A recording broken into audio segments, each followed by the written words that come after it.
বিষ্ণু ইসলাম আব্দুল্লাহ ইবনে ওমর রাদিয়াল্লাহু তাআলা আনহু পিঠের মধ্যে একবার চাপড় দিয়ে একবার বললেন, আব্দুল্লাহ, দুনিয়াতে এমন ভাবে জীবনযাপন করো মনে হয় যেন তুমি গরিব, মানে স্ট্রেঞ্জার, এলাকায় নতুন আসছো, কেউ তোমার চেনে না, তুমিও কাউরে চেনো না। অথবা আবিরু সাবিল, মানে traveller, you are a traveller, পথিক, এইভাবে থাকে।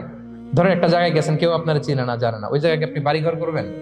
কারণ তো চিনেনই না, এটা সেফ এলাকা, তাও জানেন না, টাকাও তো নিয়ে আসেন নাই বাড়িঘর করবেন, কিছু করবেন? যেই কাজের জন্য গেছেন কোন রকম কাজ সেরে চলে যাবো এখান থেকে, যেহেতু আমি অপরিচিত। অথবা ট্রাভেল করতেছেন, এখান থেকে মক্কা যাবেন, ধরেন যে দুবাইতে ট্রানজিট 4 ঘন্টা, কয় ঘন্টা ট্রানজিট, যেহেতু 4 ঘন্টা পাইছি, এবার একটা সোফা কিনি, একটা টেবিল কিনি, একটা এই কিনি সেই কিনি এয়ারপোর্টের ভিতরে, এরকম কোনো পাগল করে? তাহলে এই 4 ঘন্টা ট্রানজিটে কি করে? এই চা খেতে খেতে, মসজিদের ভিতরে 2 রাকাত নামাজ পড়তে পড়তে, ওয়েটিং এরিয়াতে বসে পত্রিকা পড়তে পড়তে কোন রকম কাটায় দেওয়া, কি বলেন?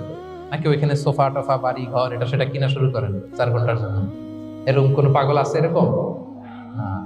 আবিরু সাবিল। আহা, দুনিয়াতে এভাবেই বসবাস করতে হবে, গরিব ও আবিরু সাবিল, স্ট্রেঞ্জার অর ট্রাভেল।